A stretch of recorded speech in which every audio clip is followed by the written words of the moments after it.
ये कहानी है अक्षय की, जो अभी थोड़े समय पहले ही इंडियन आर्मी में ज्वाइन हुआ था और वो अपनी पोस्टिंग के बाद पहली बार घर जा रहा था। उसके साथ आर्मी के और भी जवान थे और वो छुट्टियों के लिए सब अपने घर जा रहे थे। अक्षय आज बहुत खुश था, लेकिन उसे क्या मालूम था कि आज उसके साथ कुछ ऐसा होने वाला है जिसके बारे में उसने कभी सोचा भी नहीं था। अक्षय ट्रेन में अपने सभी सामान के साथ चढ़ गया और अपनी सीट पर जाकर बैठ गया। तभी उसके बराबर वाली सीट पर सेना का एक जवान एक व्यक्ति का सामान रखकर गया और जैसे कि सीट पर कोई बैठा हो उनको सैल्यूट करके चला गया। अक्षय के लिए यह बहुत ही अटपटा सा था। उसे कुछ समझ नहीं आया, लेकिन उसकी किसी से पूछने की हिम्मत नहीं हुई और वो सोच में था कि इन्होंने आखिर ऐसा क्यों किया। लेकिन उसकी खुशी और मौसम ने उसका ध्यान इस बात से हटा दिया।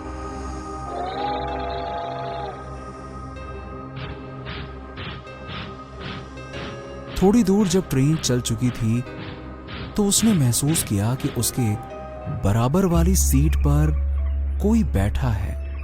उसने जैसे ही देखा तो वहां पर सेना की वर्दी पहने, सिर पर पगड़ी बांधे एक व्यक्ति बैठा है। अक्षय के मन की बेचैनी बढ़ जाती है और वो पूछता है कि क्या ये सीट आपकी है? तो वो व्यक्ति सिर हाँ में हिला देता है। अक्षय उनकी वर्दी और उनके मेडल्स देखकर समझ जाता है कि ये आर्मी में कैप्टन है, इसीलिए इनका सामान रखने आर्मी के जवान आए होंगे। वो ये सब अपने मन में सोच ही रहा होता है कि ये सोचते सोचते न जाने कब उसे नींद लग जाती है। जब वो सुबह उठता है तो देखता है कि वो आदमी फिर से वहां पर नहीं है, लेकिन सामान अब भी है। उसके मन में सवालों का बवंडर उठ रहा था कि इतने में ही स्टेशन आ जाता है, इतने में फिर से सेना के जवान आते हैं और खाली सीट को सैल्यूट करके सामान उठाने लग जाते हैं। अब अक्षय से रुका नहीं जाता और वो पूछता है कि यहां जो बैठे थे वो कहां गए? सभी जवान जो कि सामान लेने आए थे वो उनको चौकन्नी नजरों से देखते हैं और फिर से सामान उठाने लग जाते हैं। अक्षय भी अपना सामान जल्दी से उठाकर उनके पीछे पीछे ट्रेन से उतर जाता है और कहता है, आपने बताया नहीं, प्लीज बताइए ना वो कहां गए? तभी एक जवान पीछे मुड़ता है और कहता है, तुम सेना में हो और तुम्हें इनके बारे में नहीं पता? अक्षय को थोड़ा अजीब लगता है, लेकिन वो ना में सर हिला देता है। उसकी उत्सुकता को देखते हुए उनमें से एक जवान रुक जाता है और कहता है कि ये बाबा हरभजन सिंह जी का सामान है। अक्षय ने पूछा कि वो कहां गए? तो उन्होंने कहा कि वो शहीद हो चुके हैं। अक्षय ने उनकी तरफ देखा और कहा, आप ये सब क्या कह रहे हैं? वो तो मेरे बराबर में बैठे हुए थे, मैंने देखा है। तभी वो जवान मुस्कुराया और बोला, हाँ तुमने देखा होगा। अक्षय को अब कुछ समझ नहीं आ रहा था कि ये चक्कर क्या है। अक्षय बोला, अभी तो आपने कहा कि वो शहीद हो चुके हैं और अभी आप कह रहे हैं कि हाँ देखा होगा। भला जो व्यक्ति इस दुनिया में ही नहीं है उसे मैं कैसे देख सकता हूं?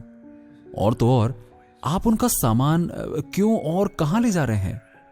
तभी वो जवान बोला कि ये बात तुम्हारी समझ में तब तक नहीं आएगी जब तक तुम्हें उनकी पूरी कहानी नहीं पता होगी। और जो तुम कह रहे हो कि तुमने उनको देखा है, बातें करी हैं, ये बहुत ही आम बात है, अक्सर ऐसा होता रहता है।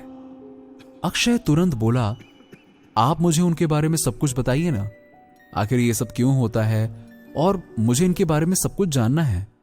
तभी वो जवान बोला, तो सुनो, ये बात है कैप्टन हरभजन सिंह की, जिन्हें सभी सम्मान में बाबा हरभजन सिंह कहते हैं। 12 फरवरी 1966 हरभजन सिंह ने इंडियन आर्मी ज्वाइन की थी। उनकी देश के प्रति सच्ची निष्ठा थी और वो देश पे मर मिटने के लिए हमेशा तैयार रहते थे।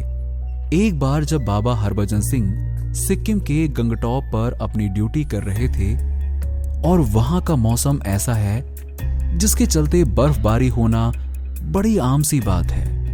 1968 की बात है जब एक दिन बाबा हरभजन सिंह जी कुछ मुसाफिरों को बर्फीला रास्ता पार कराने में उनकी मदद कर रहे थे। एक तो रास्ता काफी मुश्किल था और साथ ही बहुत तेज बर्फबारी हो रही थी। इसी बीच अचानक से बाबा हरभजन सिंह का पैर फिसल गया और वो कई हजार फीट नीचे नदी में जा गिरे। बर्फबारी बहुत तेज थी और नदी का बहाव भी काफी तेज था, जिस कारण कोई भी उनकी मदद करने के लिए नीचे नहीं जा सका। लेकिन इंडियन आर्मी ने बाबा हरभजन सिंह जी की तलाश कई दिन तक जारी रखी। लेकिन जब इंडियन आर्मी के सर्च ऑपरेशन में वो नहीं मिले तो सेना ने ये सोचा कि यहां की मुश्किलों से डरकर वो सेना छोड़कर भाग गए हैं। इतना ही नहीं, सेना ने उन्हें भगोड़ा भी घोषित कर दिया। लेकिन उसी रात वो अपने एक दोस्त के सामने आए और उसे बताया कि वो कहां पर हैं। उनके दोस्त ने वहां पर अपने साथियों के साथ बाबा हरभजन सिंह को ढूंढना शुरू कर दिया। जो जगह बाबा हरभजन सिंह ने अपने दोस्त के सपने में आकर बताई थी, उनकी बॉडी वहीं पर मिली, जिसके बाद सम्मान पूर्वक बाबा हरभजन सिंह जी को शहीद का दर्जा दिया गया। बात यहीं पर खत्म नहीं हुई। थोड़े दिन बाद बाबा हरभजन सिंह जी अपने दोस्त के सपने में एक बार फिर से आए और उन्होंने चाइना की आर्मी के एक बहुत बड़े प्लान के बारे में अपने दोस्त को बताया, जिससे निपटने के लिए इंडियन आर्मी ने अपना प्लान तैयार किया और चाइना के बनाए प्लान को बेकार कर दिया। इंडिया चाइना बॉर्डर पर ड्यूटी करने वाले ऑफिसर्स ने भी कभी न कभी ये महसूस किया है कि कोई और भी उनके साथ ड्यूटी कर रहा है। इतना ही नहीं, अगर ड्यूटी के टाइम कोई जवान सो जाता है तो बाबा हरभजन सिंह जी उसे चांटा मारकर जगा भी देते हैं। ऐसा एक या दो नहीं बल्कि कई जवानों के साथ हुआ है। बाबा हरभजन सिंह के मरने के बाद भी उनके अंदर देशभक्ति का जो जज्बा था वो नहीं मरा, जिसके कारण वो आज भी देश की सेवा कर रहे हैं। उन्होंने कई जवानों की जान बचाई है और साथ ही इंडियन आर्मी ने भी बाबा हरभजन सिंह जी की प्रेजेंस को एक्सेप्ट किया है और उनके सम्मान में उनको बाबा हरभजन सिंह का नाम मिला। साथ ही उनके सम्मान में गैंगटॉप से 56 किलोमीटर दूर नथुल्ला दर्रा पर उनका एक मंदिर भी बनाया गया है और वहां पर सेना का हर जवान जाकर माथा भी टेकता है। आज भी जब भी इंडिया और चाइना की आर्मी के बीच कोई बातचीत होती है तो उसमें बाबा हरभजन सिंह जी की भी एक कुर्सी छोड़ दी जाती है। इतना ही नहीं, बाबा हरभजन सिंह जी को सेना के नियमों के अनुसार उन्हें सैलरी और 2 महीने की छुट्टी भी दी जाती है और उसी छुट्टी के लिए आज हम उनका सामान लेकर उनके घर जा रहे थे। समझे आप? ये सब सुनकर अक्षय के रोंगटे खड़े हो गए और साथ ही देश पर मर मिटने का जज्बा और भी मजबूत हो गया। तो ये थी बाबा हरभजन सिंह की कहानी, जिन्हें उनके देश प्रेम ने अमर कर दिया और वो आज भी इंडियन आर्मी की मदद करते हैं। आज भी जब भी कभी चाइना इंडियन आर्मी पर अटैक करने का प्लान बनाता है तो बाबा हरभजन सिंह जी इंडियन आर्मी को आकर बता देते हैं। और इतना ही नहीं, इंडिया चाइना वॉर में भी बाबा हरभजन सिंह जी इंडियन आर्मी के साथ पूरे जोश और जज्बे से लड़ते हैं। ये कहानी है देश प्रेम और सच्ची निष्ठा की, जो हमें सिखाती है कि देशभक्ति और देश प्रेम क्या होता है। कैसे भारतीय सेना के जवान अपने प्राणों की परवाह किए बिना देश सेवा में लगे रहते हैं। आज भारत के साथ साथ हम और आप ऐसे ही देश प्रेमियों के कारण सुरक्षित हैं। उनके जज्बे और समर्पण को दिल से सलाम करते हैं। ये एक सच्ची घटना है और साथ ही बाबा हरभजन सिंह जी के ऐसे अनेक किस्से हैं जिन्हें कि लोगों ने महसूस किया है। आज भी बाबा हरभजन सिंह जी को छुट्टी भी मिलती है और वो वापस पोस्टिंग पर भी आते हैं, जैसे कि बाकी सेना के जवान और वो जो भी जानकारी देते हैं वो सब सच होती है, जिससे कि इस बात की सच्चाई का पता चलता है। बाबा हरभजन सिंह जी पूरे देश के लिए प्रेरणा है। उनके जज्बे को फिर से एक बार दिल से सलाम। बच्चों, कभी कभी जिंदगी में छोटी छोटी गलतियों की बहुत बड़ी कीमत चुकानी पड़ती है। यह गलतियां अक्सर लापरवाही से पैदा होती हैं, जिसमें जान भी जा सकती है। ऐसी ही गलती रागिनी ने की थी, जो मध्य प्रदेश के बियाबान जगह पर आदिवासियों के विकास के लिए काम कर रही थी। अचानक उसे फोन आया कि उसके पिता की तबीयत खराब है, तो जल्दबाजी में ऑनलाइन टिकट बनाने बैठ गई। वो रात अमावस्या की रात थी। टिकट हो गई। टिकट हो जाने से वो खुश थी, क्योंकि उसे यह नहीं पता था कि रात में रेलवे की साइट से टिकट बुक नहीं होती, लेकिन उसकी कंफर्म टिकट बुक हो चुकी थी। Chambal express, coach number X13, time 2 AM। सिर्फ 2 घंटे हैं, मुझे तुरंत निकलना होगा। रागिनी जितनी तेजी से अपना लगेज तैयार कर सकती थी, करके 1 घंटा साइकिल चलाकर स्टेशन पर पहुंच गई। 2 बजने ही वाले थे। ओह गॉड, यहाँ मेरे अलावा तो कोई है ही नहीं। अगर पापा की तबीयत खराब नहीं हुई होती तो मैं कभी इतनी रात में यहाँ नहीं आती। ये कौन सी ट्रेन खड़ी है? ये तो मेरी ही ट्रेन है, कोच भी मेरा है।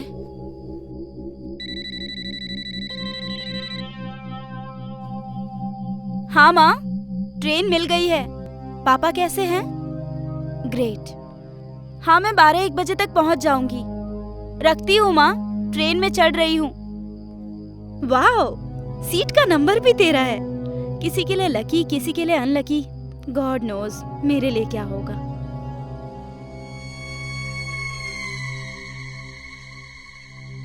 इस बॉगी में तो कोई है ही नहीं। कहीं कुछ गड़बड़ तो नहीं? छोड़ यार रागिनी, इतने एडवांस दुनिया में दकियानुसी टाइप की कुछ मत सोच। जल्दी से फ्रेश होकर सो जा, वरना पूरा दिन खराब हो जाएगा।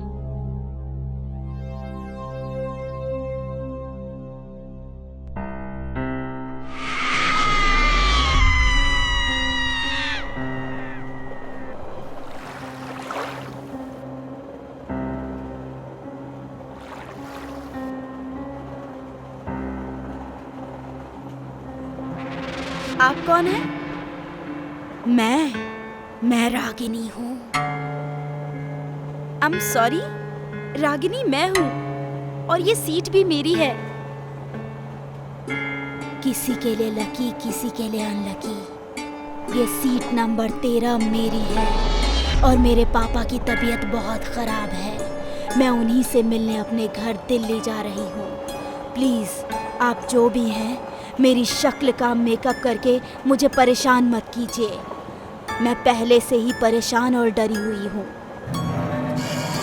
ये सब क्या बकवास है? मेरे पापा की तबीयत खराब है और मैं जा रही हूँ दिल्ली। तू सही कह रही है, ये सब बकवास है, लेकिन यही बकवास तेरी जिंदगी का आखिरी सफर बनने वाला है।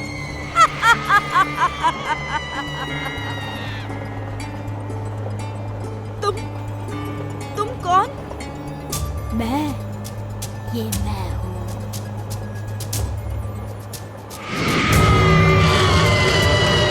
ओह गॉड, बचाओ, बचाओ!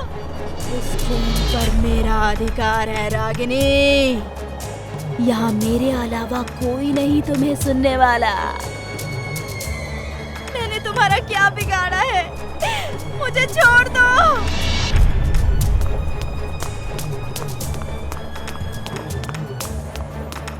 बिगाड़ा तो मैंने भी किसी का कुछ नहीं था, लेकिन इस डिब्बे में जब आग लगी थी तो मेरी मदद करने कोई नहीं आया था।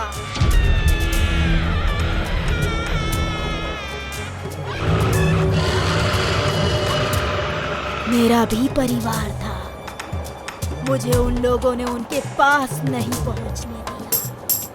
तब से मैं भी किसी को उसके परिवार से मिलने नहीं देती। लेकिन तुम्हारे साथ जो हुआ उसमें मेरी क्या चाहती है बोलो? मुझे छोड़ दो, मैं तुम्हारे पैर पकड़ती हूँ। तुझे इतनी आसानी से मरने नहीं दूंगी। तूने इस डिब्बे में आकर बहुत बड़ी गलती की है। मुझे मारने से पहले ये तो सोच लो कि तुम्हारे मरने के बाद तुम्हारे पेरेंट्स कितने दुखी हुए होंगे। क्या तुम ये चाहती हो कि किसी और के पेरेंट्स भी लगातार इसी तरह दुख में जिए और उनके बच्चे को मारने वाले को वो कोसते रहे और तुम यूं ही भटकती रहो? बोलो, क्या ये खूनी सिलसिला यूं ही चलता रहेगा? तुम्हारी मौत की कीमत कितने इंसानों की जान है? बोलो बोलो। एक्सक्यूज मी, हेलो, उठिए उठिए। वो कहाँ है? कौन कहाँ है? नहीं, कुछ नहीं। पर इतनी सुबह तुम यहाँ इस वीरान स्टेशन पर क्या कर रही हो? मेरी ट्रेन थी रात की, चंबल एक्सप्रेस। क्या मैं आपकी टिकट देख सकता हूँ? बच्चे, पहली बात तो चंबल एक्सप्रेस रात में नहीं चलती। वो इस स्टेशन पर दोपहर 2 बजे आती है और बोगी X13 को पिछले 13 साल से ट्रेन में नहीं जोड़ा जाता, क्योंकि उसमें कविता नाम की एक लड़की शॉर्ट सर्किट की वजह से जलकर मर गई थी। मेरे ख्याल से किसी टेक्निकल एरर के चलते आपकी टिकट पर गलत टाइम और X13 प्रिंट हो गया है। मैं ठीक करवा देता हूँ।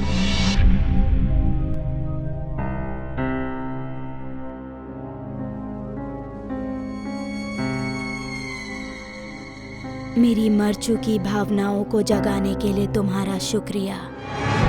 अब किसी का फैमिली मेंबर X13 में चढ़कर नहीं मरेगा। मेरे पेरेंट्स भी दिल्ली में रहते हैं, करोल बाग 12/26 में। प्लीज उनसे जाकर एक बार कह देना कि उनकी बेटी उनसे बहुत प्यार करती थी। उनकी कविता। रागिनी ने परेशानी में लापरवाही के साथ टिकट बुक जरूर करवा ली थी, लेकिन किस्मत से आज वो जिंदा है और उसकी वजह से कई और लोग मरने से बच गए। मगर हर किसी की किस्मत रागिनी जैसी बुलंद नहीं होती।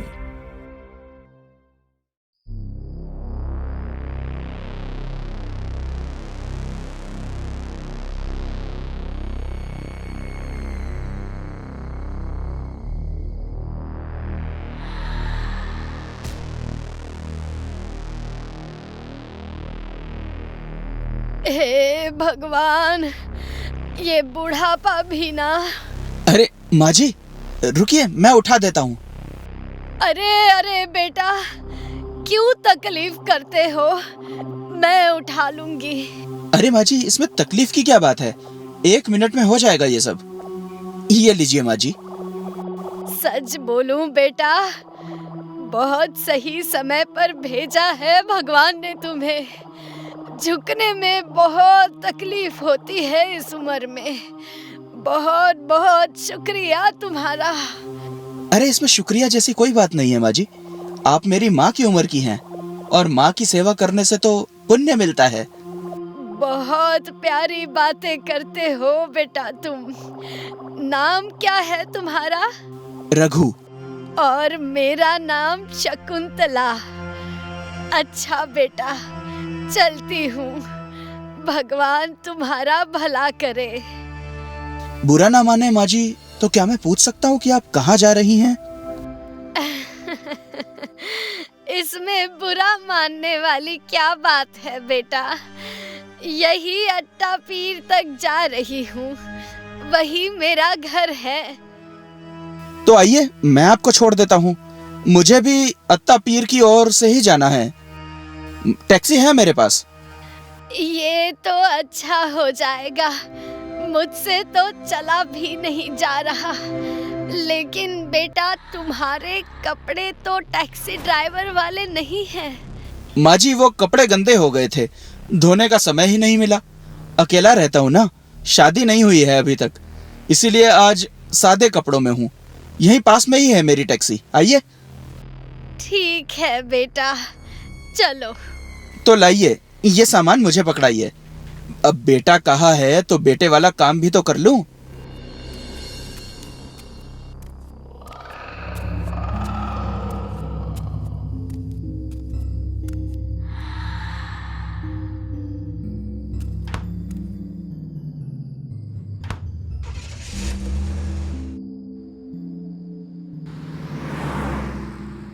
अत्ता पीर में कहाँ छोड़ू माँ जी?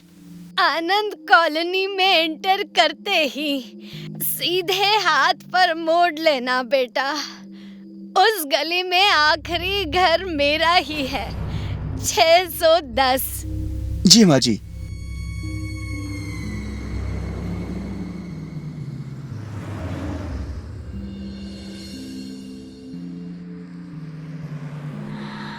बस बेटा यहीं रोक दो, ये सामने वाला घर मेरा ही है।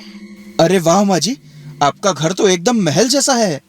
बस बेटा, इस महल में बस दीवारें ही रह गई हैं। मतलब? अब तुमसे क्या छिपाना, मैं इस घर में अकेली ही रहती हूँ। मेरे सिवा इस घर में अब कोई नहीं। जितने अपने थे सबको एक एक करके ऊपर वाले ने अपने पास बुला लिया बेटा। जाने कब मेरा नंबर आएगा। शुभ शुभ बोलिए माँ जी, भगवान करे आपकी उम्र लंबी हो। ऐसा मत बोलो बेटा, जितना जीना था जी लिया। अब तो ये फल और सब्जी लाना भी मुश्किल हो गया है। ऐसा है तो मुझे याद कर लिया करें माँ जी, मैं ले जाया करूंगा आपको मार्केट। ये मेरा नंबर है। ठीक है बेटा, कितने पैसे हुए तुम्हारे? कैसी बात कर रही हैं माँ जी? एक तरफ बेटा कह रही हैं और दूसरी तरफ पैसे की बात कर रही हैं। कोई बेटा अपनी माँ से किराया लेता है क्या? खुश रहो बेटा, खूब तरक्की करो।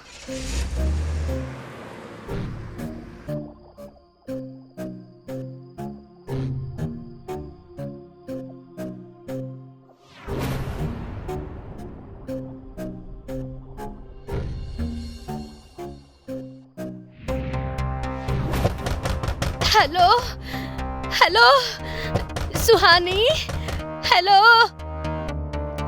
हाँ माँ, तुम ऐसे घबराई क्यों हो?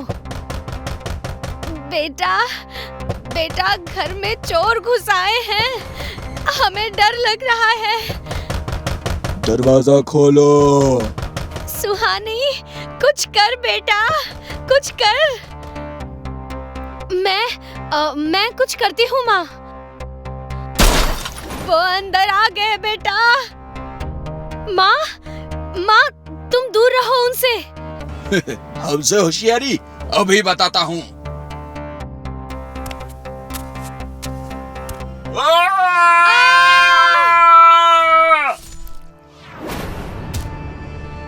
माँ, पापा, क्या हुआ माँ? पापा मर गए दोनों।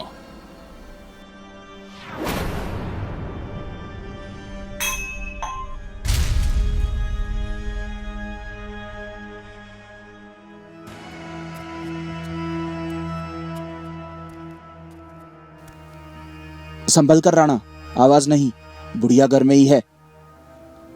सॉरी बॉस, गलती हो गई। बॉस, घर तो बहुत ही शानदार है, इसीलिए तो लाया हूं तुम्हें यहाँ।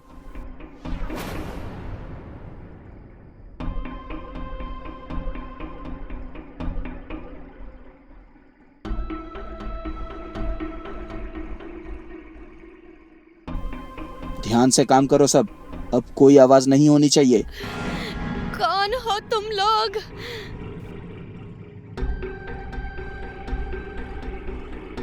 मर गए।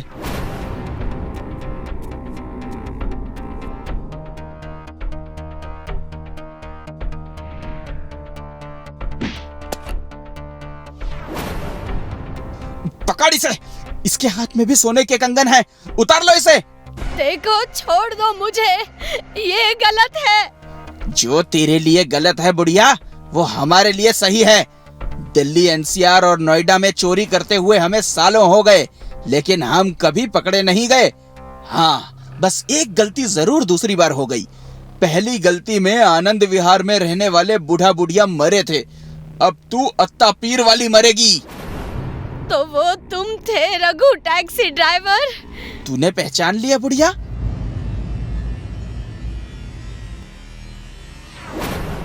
आज ही तो सुनी थी तेरी आवाज बेटा, कब से तुम्हारा इंतजार कर रही थी। रोज सड़कों पर हाथ में सोने के कंगन डालकर चारा डाल रही थी तुम्हें। आज मिले हो, अब नहीं छोड़ूंगी। तूने मेरे माँ पापा को मार डाला था ना, अब मैं तुम सबको मारूंगी।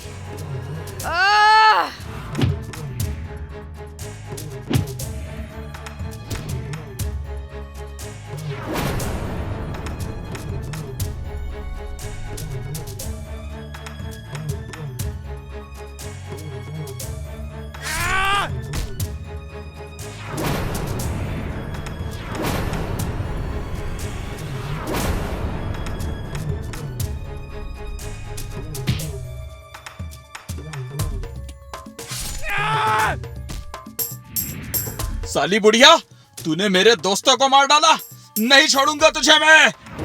तो किसने कहा है छोड़ मुझे? मैं तो कहती हूँ आज तो मुझे पकड़ ही ले।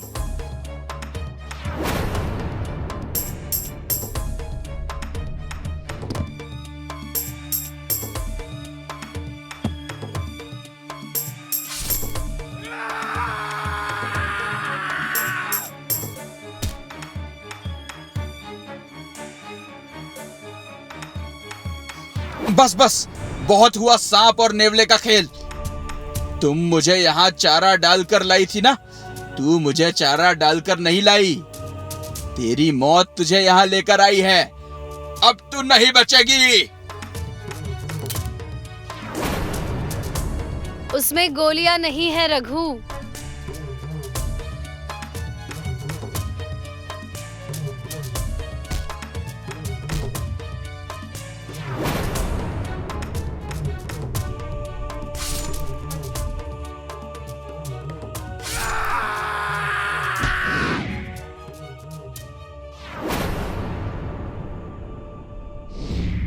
हाय इंस्पेक्टर, मैं सीआईडी ऑफिसर सुहानी शकुंतला जायसवाल बोल रही हूँ, अट्टापीर आनंद कॉलोनी 610 से। मेरे घर में 3 चोर घुस आए थे। सेल्फ डिफेंस में तीनों मारे गए। Please come fast. आज मेरे माँ पापा की आत्मा को शांति मिल गई होगी।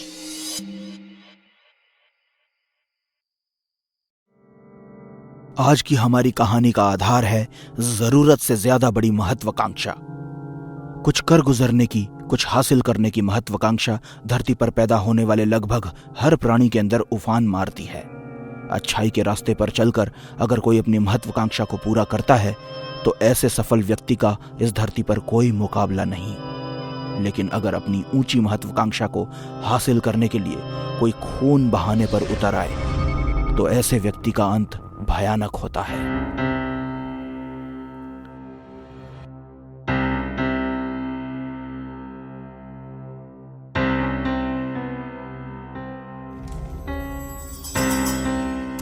तुम्हें क्या लगता है बॉस ने हम दोनों को एक साथ क्यों बुलाया होगा?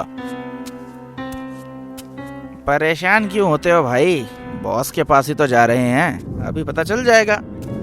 और भाई राजू, कैसे हो? घर में सब ठीक? जी साहब, सब अच्छे हैं। तुम भी न रवीश, कितनी बार समझाया है मैंने तुम्हें कि चपरासी, लिफ्टमैन, हाउसकीपिंग वालों से बात मत किया करो, तुम्हारे स्टैंडर्ड से मैच नहीं खाता है। वो और मैं, हम दोनों इंसान हैं समर, और हम दोनों ही अपना अपना काम कर रहे हैं, इसलिए हमें हर इंसान का आदर सम्मान करना चाहिए। आदर सम्मान, अपनी भाषा तो देखो, गांव की किसी गंवार जैसी लग रही है। हाँ बॉस, आपने बुलाया? Yes yes my boy, come in, अंदर आ जाओ। समर भी आया है ना? Yes yes sir, I am also in sir. Good, आ जाओ, बैठो।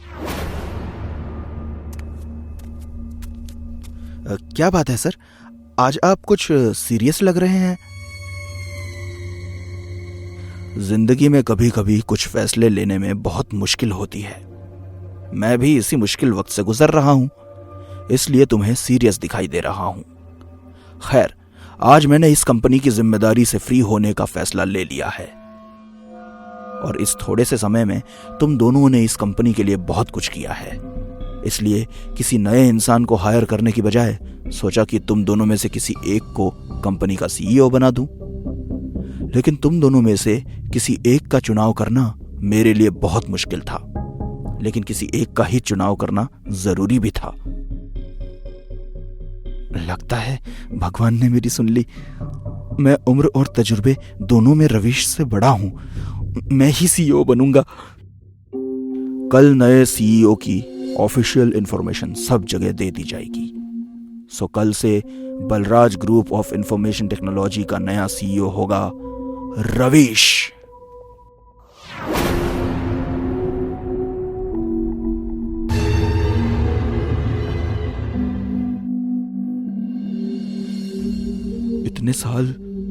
इतने साल इस कंपनी को जिस पोजीशन के लिए दिए, वो पोजीशन इतनी आसानी से अपने हाथ से जाने नहीं दे सकता मैं, चाहे मुझे इसके लिए रवीश की जान ही क्यों न लेनी पड़े।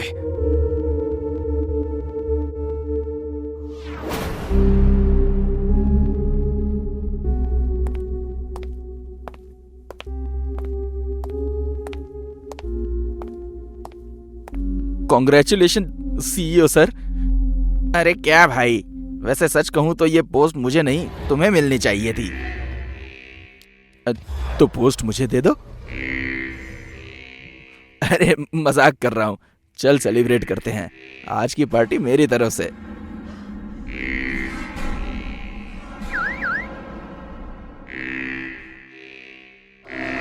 अरे मगर यूं अचानक मेरी गाड़ी। आजकल लाइफ में बहुत कुछ अचानक हो रहा है। तुम सीईओ भी तो अचानक ही बन गए, तो ये पार्टी अचानक क्यों नहीं हो सकती? आज सिर्फ तुम और मैं और मेरी याच। जैसा दोस्त का मन। चलो।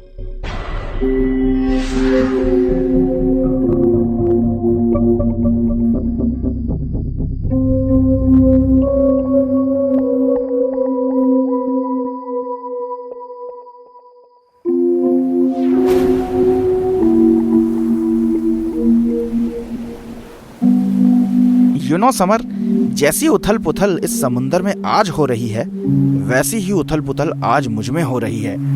इस पोजीशन पर तो मुझे पहुंचना ही था, मगर यह सब इतनी जल्दी हो जाएगा सोचा नहीं था। वक्त ने मेरी किस्मत बदल दी यार। और मेरी किस्मत पलट दी। ये सब जो तुझे मिला है ना रवीश, वो मेरी किस्मत में था। तूने मुझसे मेरी किस्मत छीनी है। समर, कहना क्या चाहते हो? अब मैं कुछ कहना नहीं चाहता रवीश, अब करना चाहता हूं, और वो मैं करके ही रहूंगा। समर, तुम कुछ अजीब रिएक्ट कर रहे हो। मुझे लगता है हमें यहाँ से जाना चाहिए। हम नहीं, सिर्फ तुम जाओगे इस दुनिया से दूर, हमेशा हमेशा के लिए। ये क्या बकवास है समर? मैं तुम्हारे इस घटिया मजाक को नहीं झेल सकता। वापस चलो।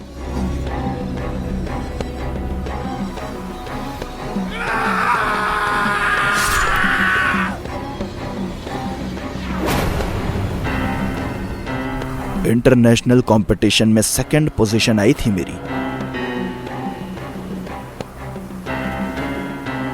समर की अति महत्वाकांक्षा ने रवीश की खुशी तो छीनी ही, वहीं उसे मारकर उसका यमदूत भी बन गया। हर किसी के साथ प्यार से व्यवहार करने वाले रवीश की मौत ऐसे भी होगी, ये किसी ने तो क्या खुद रवीश ने भी नहीं सोचा था। वो अब मर चुका था।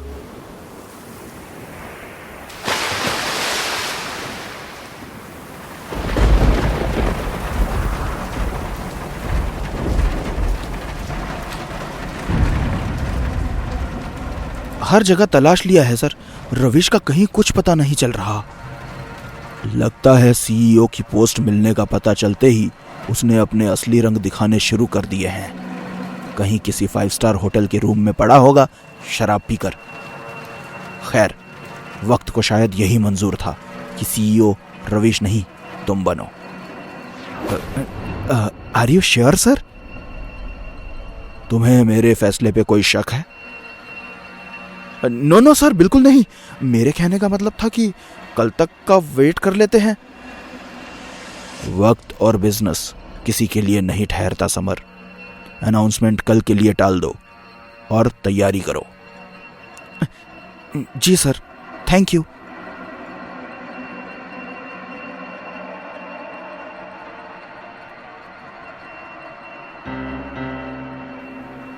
ओम त्र्यंबकं यजामहे सुगंधिं पुष्टिवर्धनम् उर्वारुकमेव वन्दनान् मृत्योर्मोक्षीयमामृतात्। ओम।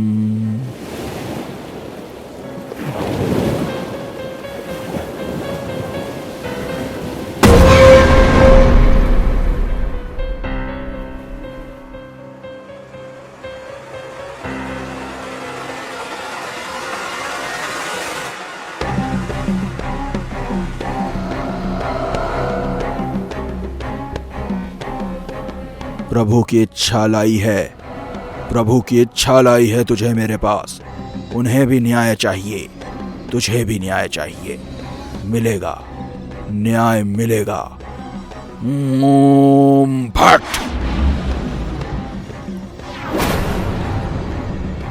ओम ह्रीं क्लीं चामुंडाय विच्चे। ओम भट। ओम ह्रीं क्लीं चामुंडाय विच्चे। ओम भट।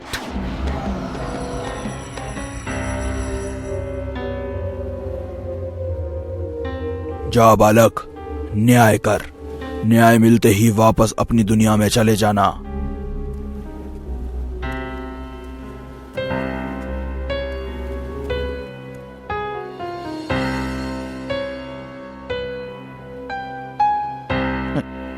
देख जॉनी, ये मेरा प्रमोशन डे है। सब कुछ बहुत ही बढ़िया होना चाहिए, कुछ एवरेज नहीं होना चाहिए, समझा? सीईओ की अनाउंसमेंट है ये, सीईओ की। हाँ ठीक है, रख।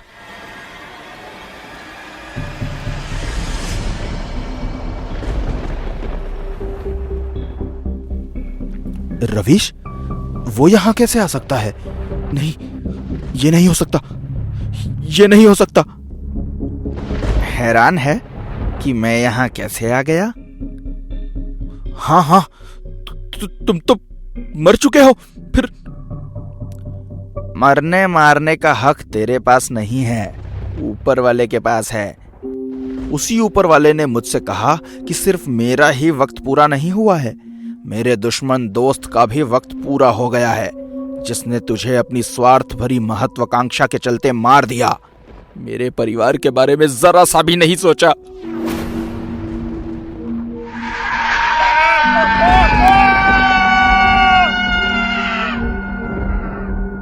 रवीश, रवीश देख, मैंने तेरे साथ गलत किया है, क्योंकि मैं गलत आदमी हूं यार। पर तू तो सही है ना, अच्छा इंसान है यार। मैंने तेरे परिवार के बारे में नहीं सोचा, पर तू तो मेरे परिवार के बारे में सोच। माफ कर दे भाई, माफ कर दे। मैं माफी देने वापस नहीं आया, तुझे साथ ले जाने आया हूं। चल। नहीं, ये नहीं हो सकता। मैं कहीं नहीं जाऊंगा। मैं सीईओ बन चुका हूं, मैं कहीं नहीं जाऊंगा।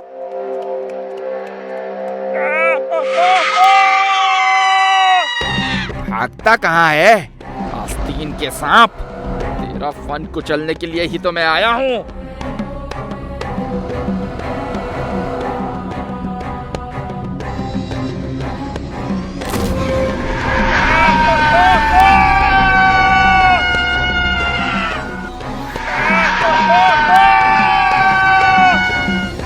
लालच, जलन और स्वार्थ से भरी सभी महत्वाकांक्षाएं हमेशा से बुरी होती हैं। ऐसी महत्वाकांक्षाओं में अक्सर खून की नदियां बहती हैं। अगर आपके दिल में भी साम दाम दंड भेद की नीतियां अपनाकर आगे बढ़ने की महत्वाकांक्षा है तो उसे त्याग दो, वरना आघोरी कभी भी न्याय करवा सकता है।